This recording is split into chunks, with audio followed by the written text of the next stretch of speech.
আসসালামু আলাইকুম রাহমাতুল্লাহ। আপনি কি কখনো এমন পরিস্থিতির সম্মুখীন হয়েছেন যাকে আপনি নিজের সবচেয়ে কাছের মানুষ মনে করেন? সে আপনাকে শুধু তখনই মনে করে যখন তার আর কোনো উপায় থাকে না।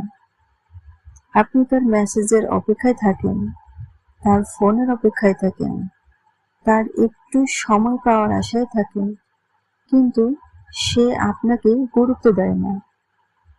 যখন তার প্রয়োজন হয় তখন আপনাকে কাছে ডাকে, আর যখন তার প্রয়োজন শেষ হয়ে যায় তখন আপনাকে ভুলে যায়। তখন মনে হয়, আমি কি সত্যিই তার কাছে গুরুত্বপূর্ণ, নাকি শুধু একটি অপশন? আজকের ভিডিওটি আপনার জন্য, কারণ মনে রাখবেন, যে মানুষ আপনাকে বারবার অপশন হিসেবে দেখে